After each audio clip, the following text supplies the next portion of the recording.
نحمد و نصلی علی رسولہ الکریم اما بعد رب اشرح لی صدری ویسر لی امری واحلل عقدۃ من لسانی یفقہوا قولی اعوذ باللہ من الشیطان الرجیم۔ آئیے اگلا رکوع پڑھتے ہیں، آیت نمبر 30۔ وقالت الیہود عزیر ابن اللہ وقالت النصارى المسیح ابن اللہ، اور یہود نے کہا یعنی عقیدہ گھڑ لیا کہ عزیر علیہ السلام اللہ کے بیٹے ہیں، اور نصارہ نے کہا یعنی ان کا عقیدہ گھڑ لیا انہوں نے کہ مسیح علیہ السلام اللہ کے بیٹے ہیں۔ ذالک قولہم بافواہہم یضاہرون قول الذین کفروا من قبل، یہ ان کے منہ کی باتیں ہیں، یہ نقل کر رہے ہیں ان لوگوں کی باتوں کی جنہوں نے کفر کیا ان سے پہلے۔ قاتلہم اللہ انا یؤفکون، اللہ انہیں ہلاک کرے، کس طرح حق سے پھرے جا رہے ہیں، یعنی حق سے منہ موڑے جا رہے ہیں، کتنی غلط بات یہ کر رہے ہیں۔ اس آیت میں اہل کتاب کے مشرکانہ عقائد کا ذکر ہو رہا ہے، اور ان عقائد کا ذکر اس لیے ہو رہا ہے، اور یہ عقائد کا ذکر اللہ تعالیٰ خاص طور پہ اس لیے کر رہے ہیں کہ مسلمان جان لیں کہ ان کے عقائد کتنے مشرکانہ اور کتنے غلط ہیں، اور تاکہ ان کے خلاف جنگ کرنے پر آمادہ ہوں۔ اب یہ جو ہے اہل کتاب، ان لوگوں نے اپنے دین میں بہت ساری خرابیاں پیدا کر دی تھیں، حتیٰ کہ یہ مشرکین کے طریقے پہ چل پڑے تھے۔ اور مشرک تو آپ کو پتہ ہے شرک کرتے ہیں، کیونکہ مشرک اس چیز کو معبود بنا لیتے ہیں جن کے اندر کسی قسم کی کوئی نہ کوئی خاص طاقت دیکھتے ہیں یا عجیب و غریب نشانی دیکھتے ہیں۔ مثلا سورج کی روشنی اور طاقت کو دیکھ کر سورج کو پوجنے لگتے ہیں، کوئی چاند کو پوجنے لگتا ہے، کوئی پہاڑوں کو، کوئی پتھروں کو پوجنے لگتا ہے۔ تو ان قوموں کی دیکھا داکھی یہ بھی شرک میں مبتلا ہو گئے، اور جب کسی شخص کو دیکھا کہ یہ عام لوگوں سے مختلف ہے تو اس کی ایسی عقیدت میں مبتلا ہو گئے کہ اس کو خدا کا بیٹا قرار دے دیا، نعوذ باللہ، کبھی خدا بھی قرار دے دیا ان لوگوں نے۔ تو یہود نے کہا جیسے اس آیت میں ہے کہ عزیر جو ہیں وہ اللہ کے بیٹے ہیں۔ اب یہ ساری یہودیوں کا یہ عقیدہ نہیں تھا، بلکہ ان کا ایک گروہ جو عرب میں آباد تھا وہ یہ گروہ جو ہے اس عقیدے کا قائل تھا۔ اب ہم دیکھتے ہیں کہ حضرت سلیمان علیہ السلام کے بعد بنی اسرائیل کو زوال آیا۔ اس سے پہلے یہ بہت شان و شوکت سے رہتے تھے، اور ان کی حکومت بہت بڑی تھی، یعنی حضرت داؤد علیہ السلام اور حضرت سلیمان علیہ السلام کے زمانے میں ان کی جو حکومت تھی اتنی شاندار تھی کہ اس کے مقابلے کی کوئی حکومت نہیں تھی۔ لیکن بعد میں ان پر بخت نصر نے حملہ کیا اور فلسطین کو تباہ کر دیا، اور اس تباہی میں یہ ہوا کہ تورات جو ہے وہ بھی جلا دی گئی۔ اب تورات کے کوئی نسخے نہیں تھے۔ بنی اسرائیل کو قید کر کے بابل لے جایا گیا اور انہیں قیدیوں کی طرح رکھا گیا۔ انہی قیدیوں میں حضرت عزیر علیہ السلام بھی تھے جو ابھی بچے تھے۔ 7 سال کے بعد ان قیدیوں کو رہا کیا گیا، اور جب یہ رہا ہو کر واپس آئے تو ایسا سمجھو کہ وہ اپنی زبان بھی بھول چکے تھے، گویا ان کو زبان ہی یاد نہیں تھی۔ جب وہ واپس آ رہے تھے تو اس وقت راستے میں وہ بستی نظر آئی جو اجڑی ہوئی تھی، اور حضرت عزیر علیہ السلام نے ان کو دیکھ کے کہا تھا کہ اللہ اس کو کیسے زندہ کرے گا۔ یہ واقعہ ہم پیچھے پڑ چکے ہیں نا، تو اللہ تعالیٰ نے ان کو مار دیا اور ان کے گدھے کو بھی، اور پھر زندہ کیا۔ تو یہ قصہ ہم نے پڑھا ہے۔ تو اب حضرت عزیر علیہ السلام کو 40 سال کی عمر میں نبوت ملی تھی، اور انہیں جو ہے تورات پوری زبانی یاد تھی۔ یہ تورات کے حافظ تھے، انہوں نے یعنی اپنے حافظے سے اس تورات کو دوبارہ لکھی، کیونکہ بخت نصر کے حملے میں تورات کی جو کاپیاں وہ جلا دی گئی تھیں، اور انہی کاموں کی وجہ سے یہودی ان کی بہت عزت کرتے تھے، کیونکہ وہ تورات کے حافظ تھے اور انہوں نے دوبارہ تورات لکھی تھی۔ تو اس عزت، محبت اور عقیدت میں انہوں نے اتنا غلو کیا اور اتنا غلو سے آگے بڑھ گئے کہ ان کو نعوذ باللہ اللہ کا بیٹا کہنے لگے۔ اور پھر آگے اللہ تعالیٰ فرما رہے ہیں کہ کہا نصرانیوں نے کہ مسیح اللہ کے بیٹے ہیں۔ اب یہ تو یہودیوں کا تھا کہ انہوں نے کس طرح حضرت عزیر علیہ السلام کو نعوذ باللہ اللہ کا بیٹا بنا دیا، اور اب نصرانیوں کے بارے میں اللہ تعالیٰ کہہ رہے ہیں۔ اب اس کا یہ کہ اصل میں تو یہ ان کو یعنی یہ مجازی طور پر استعمال کرتے تھے، لیکن پھر ان کو حقیقی معنوں میں انہوں نے ڈھال لیا۔ جب دین کی تبلیغ کے لیے یہ باہر نکلے فلسطین سے، اور ان کا جو واسطہ دوسرے لوگوں سے ہوا، ڈفرینٹ مذاہب کے لوگوں سے پیش آیا، اب کیونکہ یہ تبلیغ کرنا چاہ رہے تھے اور انہوں نے تبلیغ کی، تو یہ جن جن قوموں کو یہ تبلیغ کرتے تھے ان کے دلوں کو نرم کرنے کے لیے خود ان کی کچھ چیزیں اختیار کر لیتے تھے، یعنی کچھ ان کے عقائد جو ہیں، ان کے نظریات وہ اڈاپٹ کر لیتے تھے اور ان کے عقائد اور نظریات لے لیتے تاکہ انہیں اپنے دین میں لا سکے، دوسرے لوگوں کو اپنی دین میں لا سکے، اس طرح کر کے تاکہ ان کا دل نرم ہو۔ اب جب ان عیسائیوں کا واسطہ رومیوں اور خصوصی طور پر یونانیوں سے پڑا ہے نا، یونانی جو گریک، اور یہ مشرک قوم تھی، یونانی قوم جو تھی وہ مشرک قوم تھی، تو ان کے نظریات اور ان کے جو فلسفوں سے متاثر ہوئے، گریک مائتھولوجی سے، تو پھر انہوں نے اپنے دین میں تبدیلی کر ڈالی، اور آج تک یہ تبدیلی ہو رہی ہے، آپ کو پتہ ہے، انہوں نے اپنے دین میں تبدیلی کر ڈالی اور اپنے حضرت مسیح علیہ السلام کو اپنی حیثیت سے اٹھا کر اتنا بلند مقام دے دیا کہ ان کو نعوذ باللہ اللہ کا بیٹا قرار دے دیا۔ تو اللہ فرما رہے ہیں کہ یہ ان کی خود ساختہ باتیں ہیں، یہ بات انہوں نے خود ہی بنا لی ہے، اور یہ مشابہت پیدا کر رہے ہیں ان لوگوں کی باتوں سے جن لوگوں نے کفر کیا تھا، یعنی مشرکین کی باتیں دہرا رہے ہیں، ان جیسا طریقہ اختیار کر رہے ہیں، اور ان کو اس لیے کہ دوسرے لوگوں کو اپنے دین میں لا سکیں یا ان کو اپنے دین میں لا سکیں، جو دوسرے لوگ ہیں جن کا طریقہ یہ اختیار کریں تاکہ وہ اٹریکٹ ہوں اور ان کا دین اپنا لیں۔ اب یہ پہلے لوگوں نے کلمہ کفر ایجاد کیا تھا اور یہ اس کی نقل کر رہے ہیں، بغیر سوچے سمجھے نقل کر رہے ہیں، اور اللہ تعالیٰ فرما رہے ہیں کہ اللہ کی لعنت ان پر، اللہ کی مار ان پر، اللہ نے اپنے دین میں ایسی کوئی بات نہیں اتاری، اور انہوں نے کہا یہ کہاں سے سیکھ کر آئے ہیں، اور کس نے ان کو اصل چیز سے، اصل حقیقت سے پھیر دیا ہے، اور یہ کہاں بھٹکتے پھر رہے ہیں، اور انہوں نے کیوں اپنے عقائد میں تبدیلی کر دی ہے، اور اصل حقیقت کو یہ لوگ بھلا گئے ہیں، یعنی کہ اللہ کی لعنت ہو ان پر، کس طرح یہ لوگ حق سے روگردانی کر کے باطل کی طرف دوڑے جا رہے ہیں۔ تو اللہم لا تجعلنا منہم، آمین۔ آیت نمبر 31، اتخذوا احبارهم ورهبانهم اربابا من دون اللہ والمسیح ابن مریم، اور انہوں نے اپنے احبار اور رہبان کو رب بنا لیا اللہ کے سوا، اور مسیح ابن مریم کو بھی۔ یعنی عیسائیوں کی یہاں دوسری بڑی گمراہی کے بارے میں بتایا جا رہا ہے کہ ان میں یہ جو گمراہی پیدا ہوئی تھی کہ انہوں نے علماء اور مشائخ کو بھی اللہ کی جو ہے وحدانیت، اللہ کی جو الوہیت تھی اس میں حصہ دار بنا لیا تھا، یعنی اس کی ربوبیت میں حصہ دار بنا لیا تھا، اور حضرت عیسیٰ کو تو ان کے ہاں باقاعدہ 3 خداؤں میں سے ایک خدا کی حیثیت مل گئی تھی، انہوں نے جانتے تھے اور ان کو اسی طرح سے اس کی پرستش کرتے تھے، مگر جو احبار اور رہبان تھے، یعنی جو ان کے علماء تھے، جو ان کے مشائخ تھے، ان کو رب ماننے کی کیفیت ذرا مختلف تھی۔ حضرت عدی بن حاتم رضی اللہ تعالیٰ عنہ، جنہوں نے عیسائیت کے بعد اسلام قبول کیا، اور ان کے بارے میں ہم نے اسوہ حسنہ میں بڑی ڈیٹیل میں ان کا یعنی اسلام قبول کرنے کا جو واقعہ پڑھا تھا، آپ کو یاد ہوگا تو وہ ذہن میں لائیے۔ تو انہوں نے عدی بن حاتم جو ہے، حاتم تائی کے بیٹے، ٹھیک ہے نا، وہ حضور صلی اللہ علیہ وسلم کی خدمت میں حاضر ہوئے اور اس آیت کے بارے میں وضاحت کی اور درخواست کی، تو آپ صلی اللہ علیہ وسلم نے فرمایا کہ وہ یعنی احبار اور رہبان کی عبادت تو نہیں کرتے تھے، لیکن جب وہ کسی شے کو حلال قرار دیتے تو یہ اسے حلال مان لیتے، اور جب کسی شے کو حرام قرار دیتے تو وہ حرام مان لیتے، یعنی حلال اور حرام کے بارے میں قانون سازی کا حق صرف اللہ تعالیٰ کو حاصل ہے، اور اگر کوئی دوسرا اس حق کو یعنی حلال اور حرام کے بارے میں قانون سازی کا حق استعمال کرے گا تو پھر یہ ہے کہ وہ جو ہے اس نے اللہ کے ساتھ اس کا حصہ دار بنا دیا، اللہ کی وحدانیت میں، اللہ کی ربوبیت میں اس کا حصہ دار بنا دیا۔ تو جو کوئی اللہ کے علاوہ کسی کا یہ حق تسلیم کرتا ہے تو گویا اسے اللہ کے سوا اپنا رب تسلیم کرتا ہے، یعنی جب حلال اور حرام جو ہے وہ آپ نے اس کی جو حق ہے وہ کسی اور کو دے دیا جو صرف اللہ کا حق تھا، تو پھر ظاہر بات ہے کہ اللہ کے ساتھ آپ نے اس کو شریک ٹھہرا دیا۔ تو آج بھی جو پوپ کا پورا اختیار ہے وہ انہی لوگوں کے پاس ہے نا، یعنی حلال اور حرام کا جو ہے اس کا پورا اختیار ہے کہ وہ جو چاہیں کر سکتے ہیں، جیسے چاہیں وہ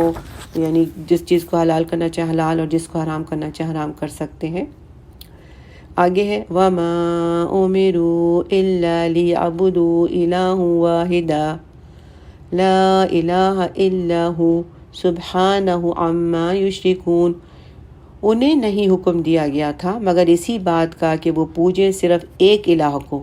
نہیں ہے کوئی الہ اس کے سوا، بے شک وہ پاک ہے اس سے جو شرک یہ لوگ کر رہے ہیں، بے شک سبحان ربک رب العزت عما یصفون،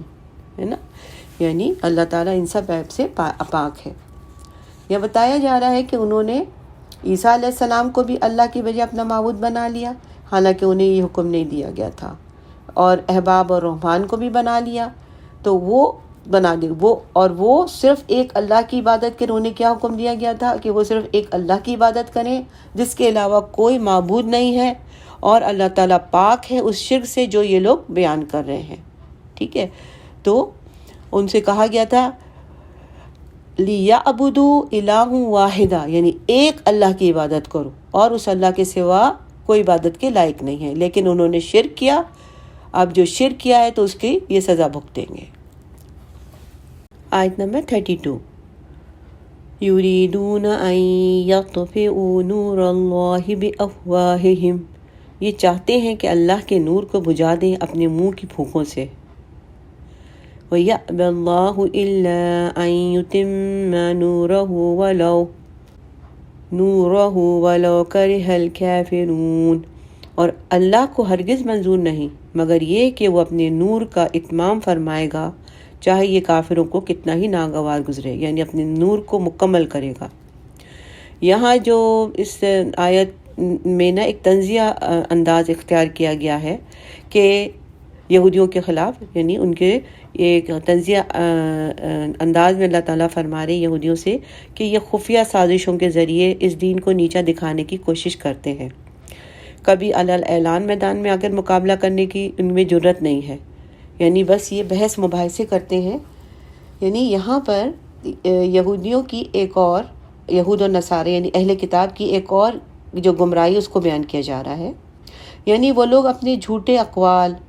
اور غلط قسم کی بحث و مباحثوں کے ذریعے اللہ کے آخری دین اور دین اسلام کی تکذیب کرتے ہیں، یعنی اس کو جھٹلاتے ہیں، اور لوگوں کو یہ بتانا چاہتے ہیں دوسرے لوگوں کو کہ اللہ کا دین نہیں ہے اور محمد صلی اللہ علیہ وسلم اس کے آخری نبی نہیں ہے۔ تو ان کی اللہ تعالیٰ یہاں مثال دے رہے ہیں کہ تو ان کی مثال اس آدمی کی سی ہے جو آفتاب یا چاند کی روشنی کو اپنی پھونکوں سے ختم کرنا چاہتا ہو، جس طرح اس آدمی کی یہ حرکت دیوانوں کی سی ہے، اور وہ آفتاب یا ماہتاب کی روشنی کو کوئی نقصان نہیں پہنچا سکتا، یعنی چاند و سورج کی روشنی کو انسان کی پھونکیں کیا نقصان پہنچائے گی۔ اسی طرح یہ یہود و نصارہ اپنی پھونکوں سے اسلام کی شمع ہدایت کو نہیں بجھا سکتے، اس لیے کہ اللہ چاہتا ہے کہ دنیا کے ہر کنارے پر پورے عالم میں اس کے دین کی روشنی پھیل جائے، اور انشاءاللہ پھیلے گی، اور کافروں کے ہزار نہ چاہنے کے باوجود ایسا ہوگا، یعنی کافر نہ چاہیں لیکن اللہ کا دین تو دنیا کے ہر کونے کونے میں پھیلے گا، اور پھیل رہا ہے، اور دین اسلام جس تیزی سے پھیل رہا ہے اس کی کوئی مثال نہیں مل رہی۔ تو مولانا ظفر علی خان نے کیا خوبصورت فرمایا یہ شعر، نور خدا ہے کفر کی حرکت پہ خندہ زن، پھونکوں سے یہ چراغ بجھایا نہ جائے گا، بے شک۔ آیت نمبر 33، هو الذي أرسل رسوله بالهدى ودين الحق ليظهره على دين كله ولو كره المشركون، وہی تو ہے جس نے بھیجا ہے اپنے رسول صلی اللہ علیہ وسلم کو الہدا اور دین الحق دے کر تاکہ غالب کر دے اسے کل کے کل دین، یعنی نظام زندگی پر، خواہ یہ مشرکوں کو کتنا ہی ناگوار گزرے۔ یعنی یہ جو آیت ہے، یعنی اس میں وہی بات کہی گئی ہے جو گزشتہ آیت میں کہی گئی ہے، اور اس میں یہاں مزید تاکید کے ساتھ بیان کیا جا رہا ہے۔ یعنی اس آیت میں ہدا سے مراد ہے قرآن کریم یا وہ معجزات، وہ براہین ہیں جو اللہ تعالیٰ نے نبی صلی اللہ علیہ وسلم کو عطا کیے ہیں، اور دین الحق سے مراد ہے دین اسلام یا عقیدہ توحید۔ پچھلی آیت میں اللہ تعالیٰ نے دین اسلام کی حفاظت اور اسے پوری دنیا میں پھیلانے کا جو وعدہ کیا تھا اسی کو یہاں پھر دہرایا گیا ہے کہ اللہ تعالیٰ اس دین کو تمام ادیان، تمام دینوں کے مقابلے میں شہرت اور مقبولیت دے گا۔ مثلاً احمد اور صحیح مسلم اور ابو داؤد کی روایت ہے کہ نبی صلی اللہ علیہ وسلم نے فرمایا، اللہ تعالیٰ نے زمین کو میرے لیے سکیڑ دیا ہے اور میری امت کی حکومت وہاں تک پہنچے گی جہاں تک زمین میرے لیے سکیڑ دی گئی ہے۔ امام احمد نے فرمایا، روایت ہے کہ انہوں نے کہا، میں نے رسول صلی اللہ علیہ وسلم کو کہتے سنا کہ سرزمین پر کوئی ایسا گھر نہیں ہوگا جس میں اسلام کی دعوت نہ پہنچے گی۔ سبحان اللہ، یعنی اب اس سوشل میڈیا کے تھرو ہر گھر میں اسلام کی دعوت پہنچنے کا انتظام ہو گیا ہے، اور انشاءاللہ وقت آ گیا ہے کہ ہر گھر میں اسلام کی دعوت پہنچے انشاءاللہ العزیز، آمین۔ آیت نمبر 34۔ یا ایہا الذین آمنوا ان کثیرا من الاحبار والرہبان لیأکلون اموال الناس بالباطل، اے اہل ایمان، یقیناً بہت سے علماء اور درویش ہڑپ کرتے ہیں لوگوں کے مال باطل طریقے سے، وَيَصُدُّونَ عَن سَبِيلِ اللَّهِ، اور روکتے ہیں لوگوں کو اللہ کے راستے سے، وَالَّذِينَ يَنقُضُونَ الذَّهَبَ وَالْفِضَّةَ وَلَا يُنفِقُونَهَا فِي سَبِيلِ اللَّهِ فَبَشِّرْهُم بِعَذَابٍ أَلِيمٍ، اور وہ لوگ جو جمع کرتے ہیں اپنے پاس سونا اور چاندی اور خرچ نہیں کرتے اس کو اللہ کی راہ میں، تو ان کو بشارت دے دیجئے دردناک عذاب کی۔ استغفر اللہ، اللہم لا تجعلنا منہم، آمین یا رب العالمین۔ اس آیت میں جو یہود کے اور نصارہ کے عالم ہیں، ان کے جو راہب ہیں، ان کا حال بیان کیا جا رہا ہے، تمام عالموں اور راہبوں کا، کہ وہ لوگ جو ہے لوگوں سے ناجائز طریقوں سے مال کھاتے تھے، رشوت لے کر ان کی مرضی کے مطابق فتوے دیتے تھے، تورات اور انجیل میں جو موجود احکامات اور مسائل کو جو ہے وہ بدل دیتے، اور اپنی جو افطرا پردازیوں یعنی جھوٹ کو اللہ کی شریعت بتاتے تھے۔ دور جاہلیت میں علماء یہود کا بڑا مقام تھا، انہیں لوگوں کی طرف سے خوب پیسے اور مال ملتے تھے، اور مختلف قسم کے ہدیے ان کے پاس پہنچتے تھے۔ جب رسول صلی اللہ علیہ وسلم مبعوث ہوئے تو انہیں یقین ہو گیا کہ یہ اللہ کے رسول ہیں، لیکن اپنی جو کرسی اور اپنا جو مقام تھا اور دنیاوی فائدوں کی خاطر اسلام نہیں لائے، تو اللہ نے ان کی عزت اور ریاست کو ذلت اور رسوائی میں بدل دیا۔ یہاں جو مقصود مسلمانوں کو ان کے علماء جو گمراہی اور غلط کام کی طرف یعنی جو ہیں ایسے عابد لوگ ہیں ان کی طرف متنبہ کیا جا رہا ہے کہ جو مسلمان عالم گمراہ ہو جاتا ہے تو وہ علماء یہود کے مشابہ ہو جاتا ہے، یعنی جو مسلمان عالم گمراہ ہو جاتا ہے، جو ایسی حرکتیں کرنے لگتا ہے، تو اس کی مشابہت جو ہے یہود کے جو علماء اس کے جیسی ہو جاتی ہے، اور جو مسلمان عابد گمراہ ہو جاتا ہے وہ عباد نصارہ کے مشابہ ہو جاتا ہے۔ بخاری میں روایت ہے کہ نبی صلی اللہ علیہ وسلم نے فرمایا، اے مسلمانوں، تم لوگ گزشتہ قوموں کے طریقوں کو ضرور اپناؤ گے اور ان کے نقش پر یعنی نقش قدم کو پر پورا چلو گے۔ لوگوں نے پوچھا کہ کیا مراد، یعنی یہودی نصارہ ہیں؟ تو آپ صلی اللہ علیہ وسلم نے فرمایا، اور کون؟ اور ایک روایت میں کہ انہوں نے کہا فارس اور روم کے لوگ۔ اس کے بعد آیت میں ایک اور حدیث ہے، بلکہ حضرت علی سے روایت ہے، حضرت علی رضی اللہ تعالیٰ عنہ جو ہے وہ روایت کرتے ہیں کہ حضرت صلی اللہ علیہ وسلم نے یعنی اپنی امت کے علماء کے بارے میں ایک بہت عبرت انگیز حدیث بتائی ہے، یعنی وہ علماء جو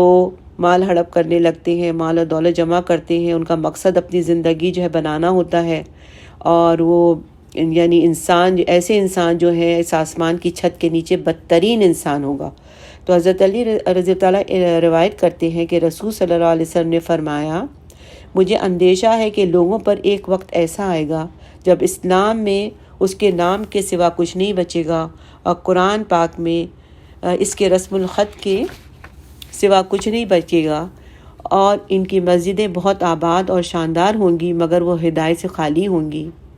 ان کے علماء آسمان کی چھت کے نیچے بدترین مخلوق ہوں گے، فتنہ انہی میں سے برآمد ہوگا اور انہی میں لوٹ جائے گا۔ استغفر اللہ۔ اس کے بعد یہ والے جو حصہ ہے آیت کا کہ وہ لوگ جو جمع کرتے ہیں اپنے پاس سونا اور چاندی، خرچ نہیں کرتے اس کو اللہ کی راہ میں، تو ان کو بشارت دے دیجئے دردناک عذاب کی۔ اس کے بارے میں یہ جو ہے علماء اور یہ ان کے بارے میں اللہ تعالیٰ بیان فرما رہے ہیں، ایسے لوگوں کا ذکر جو یہاں کیا ہے کہ جو سونا اور چاندی اکٹھا کرتے ہیں اور اسے اللہ کی راہ میں خرچ نہیں کرتے، ان کے بارے میں اللہ تعالیٰ نے فرمایا کہ جہنم کا دردناک عذاب ان کا انتظار کر رہا ہے۔ اور یہ حکم عام ہے، اس میں یہود نصارہ کے علاوہ کہ علماء اور عباد سب شامل ہیں، اور سونا اور چاندی جمع کرتے تھے وہ لوگ، اور اللہ کی راہ میں وہ خرچ نہیں کرتے تھے۔ اور وہ مسلمان بھی شامل ہیں اس میں جو اپنے مال کی زکوٰۃ ادا نہیں کرتے۔ ابو داؤد اور حاکم نے ابن عباس رضی اللہ تعالیٰ عنہ سے روایت کیا ہے کہ جب یہ آیت نازل ہوئی تو صحابہ کرام کو بڑی مشکل پیش آئی۔ حضرت عمر بن خطاب رضی اللہ تعالیٰ عنہ نے کہا کہ میں تم لوگوں کی مشکل آسان کرتا ہوں، اور جا کے رسول صلی اللہ علیہ وسلم سے کہا کہ آپ کے صحابہ کو اس آیت سے بڑی مشکل پیش آ گئی۔ تو آپ صلی اللہ علیہ وسلم نے فرمایا، اللہ نے زکوٰۃ اسی لیے فرض کیا ہے کہ تمہارے مال یعنی باقی مال کو پاک کر دے، اور تمہارے مال میں قانون وراثت کو اسی لیے جاری کیا ہے تاکہ تمہارے بعد والوں کو مان ملے۔ تو عمر رضی اللہ تعالیٰ نے اللہ اکبر کہا۔ اچھا، علماء کی رائے ہے کہ جس مال کی زکوٰۃ ادا کر دی جائے گی وہ کنز نہیں ہوگا، وہ کنز نہیں ہوگا۔ طبرانی اور بہقی میں روایت ہے کہ نبی صلی اللہ علیہ وسلم نے فرمایا، جس مال کی زکوٰۃ دے دی جائے گی اسے کنز نہیں کہا جائے گا۔ ابن عمر رضی اللہ تعالیٰ کی رائے ہے کہ اس آیت میں کنز پر جو وعید آئی ہے وہ زکوٰۃ کے حکم کے ذریعے منسوخ ہو چکی ہے، یعنی زکوٰۃ جس مال میں دے دی جاتی ہے وہ کنز نہیں ہوتا۔ ان سے ایک موقوف حدیث یہ بھی مروی ہے کہ جس مال کی زکوٰۃ دے دی جائے وہ چاہے 7 زمین کے نیچے ہو وہ کنز نہیں کہلائے گا۔ تو اللہ تعالیٰ ہمیں نیک لوگوں کے زمرے میں شامل کرے اور جو ہے ہمیں پکا اور سچا مسلمان بنائے، آمین۔ آیت نمبر 35۔ یوم یحمى علیہ فی نار جہنم فتکوی بہا جباہہم وجنوبہم وظہورہم، جس دن ان سونے اور چاندی کو تپایا جائے گا جہنم کی آگ میں، اور پھر داغا جائے گا ان سے ان کی پیشانیوں، ان کے پہلوؤں اور ان کے پیٹھوں پر۔ ھذا ما کنزتم لانفسکم فذوقوا ما کنتم تکنزون، اور ساتھ کہا جائے گا یہ ہے جو تم نے اپنے لیے اکٹھا کیا تھا، اب چکھو مزہ اس کا جو کچھ تم جمع کرتے تھے۔ اس آیت میں آپ کو اس کنز اور کنز تم کی زیادہ بہتر سمجھ میں آئے گا، یعنی وہ مال جو تم جمع کرتے تھے، اکٹھا کرتے تھے، ٹھیک ہے نا۔ یعنی یہاں یہ کہا جا رہا ہے کہ جو مال تم نے جمع کیا اور جس پہ تم نے زکوٰۃ نہیں دی ہے، تو اس جو سونا چاندی تمہارے پاس جمع ہے اس کو تپایا جائے گا جہنم کی آگ میں، اور پھر داغا جائے گا پیشانیوں کو، ان کے پہلوؤں کو اور پیٹھوں کو۔ اللہم اجرنا من النار اللہم لا تجعلنا منہم، یعنی اللہ تعالیٰ فرما رہے ہیں کہ یہ مزہ چکھو، جو مال تم جمع کرتے تھے دنیا میں اب اس کا تم مزہ چکھو۔ یعنی جس مال کی زکوٰۃ نہ دی جائے تو اس پہ شدید وعید ہے، یہاں یہ بات ہے۔ صحیح مسلم اور ابو ہریرہ رضی اللہ عنہ سے مروی ہے کہ رسول صلی اللہ علیہ وسلم نے فرمایا، جو آدمی اپنے مال کی زکوٰۃ نہیں دیتا قیامت کے دن آگ کی تختیوں سے اس کا پہلو، اس کی پیشانی اور اس کی پیٹھ داغی جائے گی۔ نعوذ باللہ، اللہم اجرنا من النار اللہم لا تجعلنا منہم، آمین یا رب العالمین۔ آیت نمبر 36۔ ان عدت الشہور عند اللہ 12 شہرا فی کتاب اللہ یوم خلق السماوات والارض، بے شک اللہ کے ہاں مہینوں کی تعداد 12 ہے اللہ کے قانون میں جس دن سے اس نے پیدا کیا آسمانوں اور زمین میں۔ یعنی اللہ کے قائم کردہ جو نظام ہے اس کے تحت مہینوں کی جو تعداد ہے وہ 12 مقرر کر دی گئی ہے۔ منہا اربعۃ حرم، اور اس میں 4 مہینے محترم ہیں۔ یعنی 4 مہینے کون سے ہیں؟ ذی القعدہ، ذی الحجہ، محرم اور رجب، ان کو کہتے ہیں اشہر الحرام، اور اس میں جنگ وغیرہ جائز نہیں ہے۔ ذالک الدین القیم فلا تظلموا فیہن انفسکم، یہی ہے سیدھا دین، تو اس کے معاملے میں اپنے اوپر ظلم نہ کرو۔ وقاتلوا المشرکین کافۃ کما یقاتلونکم کافۃ وَاعْلَمُوا أَنَّ اللَّهَ مَعَ الْمُتَّقِينَ، اور مشرکین سے سب مل کر جنگ کرو جیسے وہ سب اکٹھے ہو کر تم سے جنگ کرتے ہیں، اور جان لو کہ اللہ پرہیزگاروں کے ساتھ ہے۔ اگلی آیت بھی پڑھ لیتے ہیں کیونکہ ان دونوں کا جو ہے ایک دوسرے سے تعلق ہے۔ انما النسیء زیادۃ فی الکفر یضل بہ الذین کفروا، یہ مہینوں کو ہٹا کر آگے پیچھے کر لینا تو کفر میں ایک اضافہ ہی ہے جس کے ذریعے سے گمراہی میں مبتلا کیے جاتے ہیں وہ لوگ جنہوں نے کفر کیا، یعنی امن کے مہینوں کو اپنی جگہ سے آگے پیچھے ہٹا دینا کفر ہے، اور بلکہ مزید ایک کافرانہ حرکت ہے۔ یحلونہ عاما ویحرمونہ عاما لیواطئوا عندة ما حرم اللہ،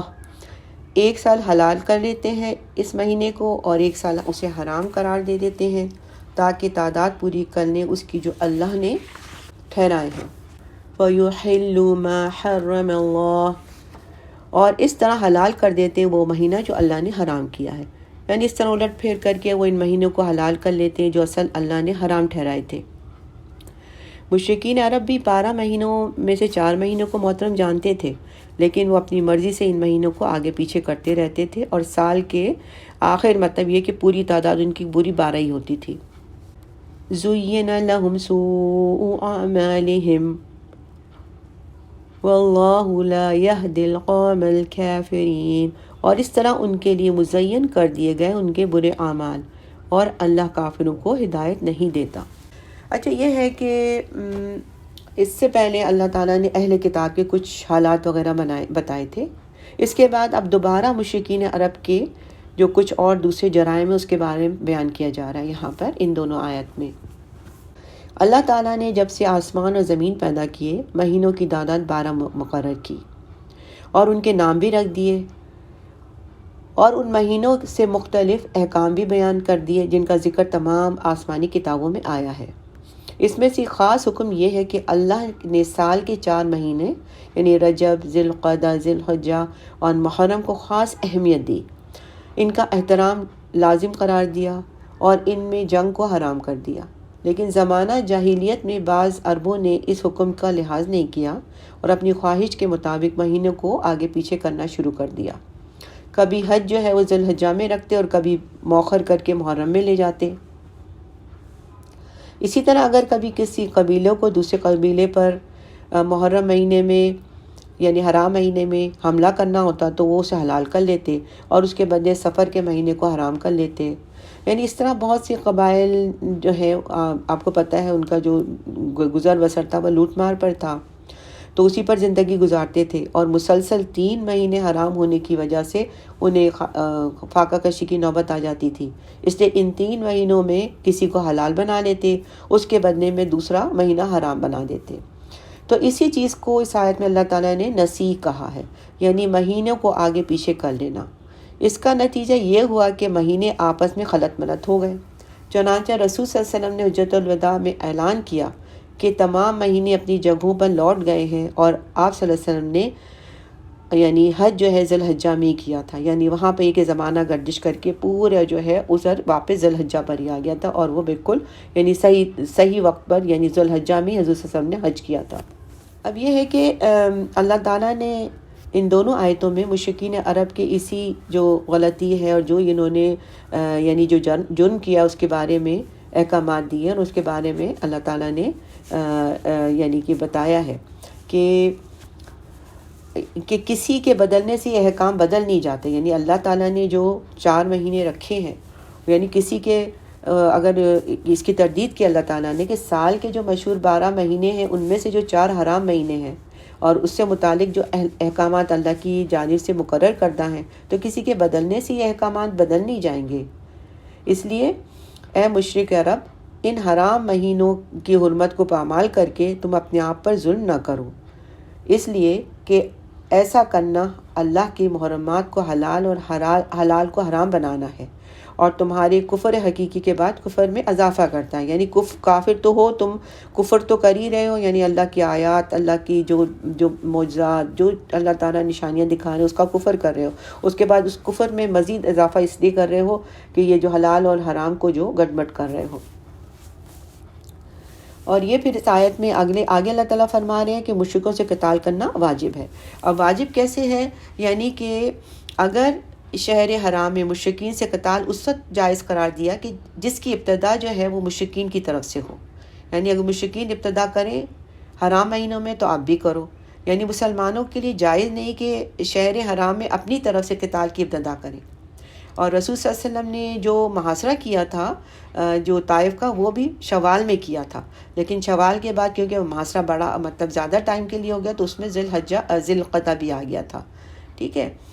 تو اب یہ کہ اسلام میں جو شرعی احکامات کے تعلق سے عربی مہینے جو ہیں وہ قمری مہینے کہلاتے ہیں۔ قمری یعنی چاند سے جن کو ہم کرتے ہیں، قمر چاند کو کہتے ہیں نا، تو چاند کو دیکھ کر ہی ہم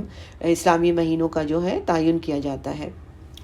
تو جس کی تائید اس آیت سے بھی ہوتی ہے کہ اسلام سے پہلے مہینے اور سال کا تعین کے لیے عام الفیل کا اعتبار ہوتا تھا، یعنی اس سے پہلے جو تھا وہ عام الفیل گنا جاتا تھا اسلام سے پہلے، کہ عام الفیل یعنی جو فیل کا جو واقعہ ہوا تھا وہ ایک بہت بڑا واقعہ تھا، اس سے کاؤنٹ کرتے تھے کہ جس سال عام الفیل ہوا تھا اس کے بعد اتنے، اس کے بعد اتنے۔ لیکن یہ ہے کہ جو اس سے پہلے ہوتا تھا، لیکن اسلام نے پھر 12 مہینے اور ان کی نام بھی رکھ دیے۔ ابتدائی اسلام میں سال کی جو ابتدا تھی وہ ربیع الاول سے ہوتی تھی۔ اس کے بعد حضرت عمر بن خطاب رضی اللہ تعالیٰ عنہ نے قمری مہینوں کی ابتدا جو ہے وہ محرم کے مہینے سے کی، جس پر امت کا اتفاق ہے۔ یہاں اس رکوع کا اختتام ہوا۔ بارک اللہ لی ولکم۔ ربنا تقبل منا انک انت السمیع العلیم۔ ربنا لا تؤاخذنا ان نسینا او اخطأنا۔ آمین۔ سبحانک اللہم وبحمدک نشہد ان لا الہ الا انت نستغفرک ونتوب الیک۔ السلام علیکم ورحمۃ اللہ وبرکاتہ۔